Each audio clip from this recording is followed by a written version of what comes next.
దేశవ్యాప్త సార్వత్రిక సమ్మెలో భాగంగా రాజమహేంద్రవరంలో కార్మిక సంఘాల ఆధ్వర్యంలో ఈరోజు కార్మికులు ప్రదర్శనలు, ఆందోళనలు జరిపారు. సిఐటియు, ఏఐటియుసి ఆధ్వర్యంలో కార్మికులు పేపర్ మిల్లు గేటు వద్ద ఆందోళన నిర్వహించారు. సిఐటియు జిల్లా నాయకులు టి అరుణ్, తాటిపాక మధు నాయకత్వం వహించారు. అలాగే ఐఎన్టియుసి జిల్లా అధ్యక్షుడు వాసంశెట్టి గంగాధర్రావు ఆధ్వర్యంలో కార్మికులు కోటగుమ్మం సెంటర్లో ప్రదర్శన జరిపారు. ఈ సందర్భంగా కేంద్రం ప్రవేశపెట్టిన 4 లేబర్ కోడ్లను రద్దు చేయాలని డిమాండ్ చేశారు. రాజమహేంద్రవరం నగరపాలక సంస్థ పరిధిలో చేపట్టిన అభివృద్ధి పనులను కమిషనర్ రాహుల్ మీనా ఈరోజు పరిశీలించారు. పనులను నిర్దిష్ట గడువులోగా పూర్తి చేయాలని కమిషనర్ అధికారులను ఆదేశించారు. ఐఎల్టీడీ ఫ్లైఓవర్ వద్ద రైల్వే బాక్స్ కల్వర్టర్ నిర్మాణ పనులను 17వ వార్డు అంబికానగర్ పార్కును, 25వ వార్డు ధాన్యంపాకల వీధిలో సీసీ డ్రైన్ నిర్మాణ పనులను కమిషనర్ పరిశీలించి ప్రగతి గురించి ఆరా తీశారు. ఎంహెచ్ఓ వినూత్న, EE Madhavi, DE Satyanarayana, quality control సిబ్బంది ఆయన వెంట ఉన్నారు. 2027 గోదావరి పుష్కరాల సందర్భంగా ప్రైవేటు వాహనాలు స్నానఘట్టాల వరకు రాకుండా నిరోధించాలని అధికార యంత్రాంగం భావిస్తోంది. పుష్కర యాత్రికుల సౌకర్యార్థం ప్రత్యేక రూట్ మ్యాప్తో పాటు పార్కింగ్ ప్రాంతాల నుంచి షటిల్ బస్సులు నడపాలని యోచిస్తున్నారు. పుష్కరాల్లో ట్రాఫిక్ మళ్లింపు, పార్కింగ్ ఏర్పాట్లపై తూర్పుగోదావరి జిల్లా కలెక్టర్ కీర్తి చేకూరి, ఎస్పీ డి నరసింహకిషోర్ క్షేత్రస్థాయి పరిశీలన చేశారు. అలాగే ఈ నెల 15న మహాశివరాత్రి ఏర్పాట్లపై దిశానిర్దేశం చేసి అన్నప్రసాదాల పంపిణీ క్రమబద్ధీకరణకు ఆదేశాలు జారీ చేశారు. పుష్కరాల్లో ప్రధాన కూడళ్ల సమీపంలో విస్తృత పార్కింగ్ స్థలాలు గుర్తించి అక్కడి నుండి వివిధ ఘాట్లకు పుష్కర యాత్రికులను ప్రత్యేక షటిల్ బస్సుల ద్వారా తరలించి తిరిగి అదే మార్గంలో చేరవేసే విధంగా ప్రత్యేక రవాణా ప్రణాళిక సిద్ధం చేయాలని సూచించారు. గత అనుభవాల దృష్ట్యా సమన్వయం లోపిస్తే అత్యవసర సేవలు అందించడంలో ఇబ్బందులు తలెత్తే అవకాశం ఉందని, ముందస్తు ప్రణాళికతో ప్రతి శాఖ సమన్వయంతో పనిచేయాలని ఎస్పీ ఆదేశించారు. అత్యవసర వాహనాలకు ప్రత్యేక కారిడార్ ఏర్పాటు చేయాలని, సీసీ కెమెరాల పర్యవేక్షణ, డ్రోన్ మానిటరింగ్ వంటి ఆధునిక సాంకేతిక పద్ధతులను వినియోగించాలని సూచించారు. Commissioner Rahul Meena, in charge RDO K Bhaskar Reddy, city planner GVSN Murthy, SE Rita, MHO Vinutna, rural tahsildar Srinivas, MPDO Armstrong, CI Kashi Vishwanath, ఇతర అధికారులు పాల్గొన్నారు. 2027లో వచ్చే పుష్కరాలకు సంబంధించి జిల్లా యంత్రాంగం, ఎస్పీ గారు, revenue department, corporation, other departments అందరూ కలిసి మేము రూట్ ప్లాన్స్ అనేది ప్లాన్ చేసుకుంటున్నాము. ఎక్కడి వరకు బస్ రూట్స్ వెళ్ళాలి, ఎక్కడి వరకు మనకి ఎమర్జెన్సీ వెహికల్ రూట్స్ ఉండాలి, పార్కింగ్ ప్లేసెస్ ఎక్కడ ఉండాలి, పుష్కర్ నగర్ ఎక్కడ ఉండాలి, తర్వాత ఘాట్స్లో మన సిబ్బంది అంతా పనిచేస్తారు, యంత్రాంగం అంతా శానిటేషన్ వర్కర్స్ నుంచి, పోలీస్ సిబ్బంది నుంచి, రెవెన్యూ అండ్ అదర్ డిపార్ట్మెంట్స్ వాళ్ళందరికీ అకామిడేషన్ ప్లేసెస్ ఎక్కడ పెట్టాలి, వీటి మీద మేము ఫీల్డ్ లెవెల్ ఇన్స్పెక్షన్ చేసి ఎక్కడెక్కడైతే బాగుంటుంది అనే దాంట్లో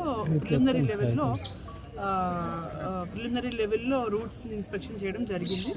సో అది ఒకసారి వేరియస్ యాంగిల్స్ మేము ఇన్స్పెక్ట్ చేసిన తర్వాత పబ్లిక్ కూడా పెడతాం, పబ్లిక్ నుంచి సజెషన్స్ కూడా తీసుకుంటాము. దాన్ని బట్టి మేము తర్వాత ఫైనలైజ్ చేసి రిలీజ్ చేయడం జరుగుతుంది. మనకు శివరాత్రికి సంబంధించి కోట్లింగాల్ ఘాట్, పుష్కర్ ఘాట్ మేజర్గా ఇక్కడ మన రాజమండ్రికి సంబంధించి భక్తులు అందరూ ఇక్కడ వస్తారు కాబట్టి ఇక్కడ అరేంజ్మెంట్స్ కూడా చూసుకోవడం కోసం వచ్చాము. అరేంజ్మెంట్స్ అన్నీ బాగానే ఉన్నాయి. కంట్రోల్ రూమ్ ఒకటి ఇక్కడ పుష్కర్ ఘాట్లో ప్లేస్ చేస్తాము. ఫిషర్మెన్ మన ఫిషర్మెన్ కూడా ఎలాంగ్ ద ఘాట్స్ సేఫ్టీ యాంగిల్లో పెడతాము.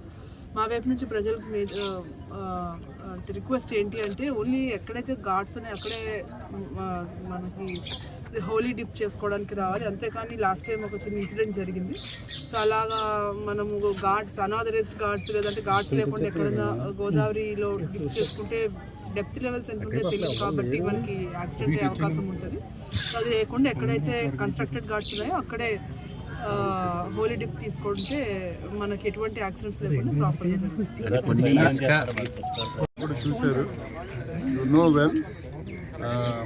ఈసారి లాస్ట్ టైం శివరాత్రికి ఈసారికి ఒకటే మా తరఫు నుంచి రిక్వెస్ట్ ఏంటంటే, కలెక్టర్ మేడం చెప్పినట్టు లాస్ట్ టైం చాలా చోక్ అయింది. నేను కూడా బయటకు వచ్చి చూశాను. ఈ దాతృత్వం భోజనాలు పెట్టడం చాలా మంచిదే, but at the same time emergency facilities సిటీలో ఉండాలి. ఫైర్ కానీ అంబులెన్స్ సర్వీసెస్ లాస్ట్ ఇయర్ కంప్లీట్గా చోక్ అయిపోయి ఏవి మూవ్ అవ్వలేదు. ఈసారి కొన్ని డెడికేటెడ్ రోడ్స్, మెయిన్ రోడ్స్ ఏవైతే కావాలో పోలీస్ అండ్ కమిషనర్ గారు కలిపి మేము ఐడెంటిఫై చేసాము. ఆ రోడ్స్లో మాత్రం ఎవరు కూడా ఈ టేబుల్స్ పెట్టడము, టెంట్స్ వేయకూడదని రిక్వెస్ట్ చేస్తున్నాం. బికాజ్ వాళ్ళకు కూడా ఎమర్జెన్సీ సర్వీస్ అవసరం ఉంటుంది.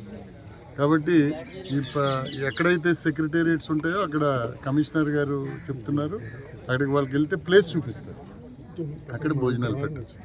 సో గోష్పాద క్షేత్రం కానీ, మన పుష్కర్ ఘాట్ కానీ, ఇక్కడ కోట్లింగాల్లో ప్రాపర్ లాస్ట్ టైం లాగే ఇంటిగ్రేటెడ్ పెట్టాము, లైటింగ్ పెడుతున్నాము. పుష్కర్ ఘాట్ కొంచెం రిపేర్ లో ఉంది, అది కూడా క్లియర్ చేస్తున్నారు. కాబట్టి ఓవరాల్ గా వీఆర్ టేకింగ్ ఆల్ ప్రికాషన్స్. ఏకాత్మ మానవతావాదం సిద్ధాంత సృష్టికర్త, జనసంఘ్ జాతీయ మాజీ అధ్యక్షుడు, తత్వవేత్త పండిట్ దీన్ దయాళ్ ఉపాధ్యాయ వర్ధంతి సందర్భంగా బీజేపీ శ్రేణులు ప్రత్యేక వేషధారణలో ఆకట్టుకున్నారు. రాజమహేంద్రవరం బీజేపీ కార్యాలయంలో జరిగిన ఈ కార్యక్రమానికి పార్టీ కార్యకర్తలు తెల్ల పంచ చొక్కాలు, చీరలతో హాజరయ్యారు. ఈ సందర్భంగా బీజేపీ జిల్లా అధ్యక్షులు పిక్కి నాగేంద్ర మాట్లాడుతూ, దీన్ దయాళ్ ఉపాధ్యాయ తన ఏకాత్మ మానవతావాదం సిద్ధాంతంతో భారతీయ సంస్కృతి ఆధారంగా దేశ అభివృద్ధి జరగాలని కోరుకునేవారన్నారు. వ్యక్తి, సమాజం, ప్రకృతి మధ్య సమతుల్యత, ఆర్థిక వ్యవస్థలో స్వదేశీ భావన, సమగ్ర మానవ అభివృద్ధి అనేవి ఆయన సిద్ధాంతంలోని ముఖ్యాంశాలని పేర్కొన్నారు. ఈ క్రమంలోనే దేశం కోసం, పార్టీ కోసం దీన్ దయాళ్జీ తన జీవితాన్ని సమర్పణ చేశారని కొనియాడారు. ఈ కార్యక్రమంలో బీజేపీ సీనియర్ నాయకులు కోడూరి లక్ష్మీనారాయణ, రాష్ట్ర ప్రధాన కార్యదర్శి, జోనల్ ఇన్ఛార్జ్ సాలగ్రామ లక్ష్మీ ప్రసన్న, రాష్ట్ర కార్యదర్శి బొమ్మల దత్తు, అడబాల రామకృష్ణ, ఉన్ని కృష్ణన్, పొట్లూరి రామ్మోహన్, యానపు యేసు, కురగంటి సతీష్, మద్దిపాటి రజని, రాజేష్ కుమార్ జైన్, తడవర్తి పణేంద్ర గుప్తా, నర్సీపల్లి హారిక, పాతూరి రవికుమార్, కాలేపు సత్యసాయిరాం, లలిత్ జైన్, మట్టాడి వెంకటరమణ, తగరం సురేష్, పాలడుగుల శ్రీవిద్య, స్వామి సూర్యకిరణ్, బండి సత్యప్రసాద్, డాక్టర్ అనురాధ, తాడిమళ్ల విజయవాణి, బోడపాటి ముత్యాలరావు, పేరుచెర్ల సూర్యప్రభావతి తదితరులు పాల్గొన్నారు.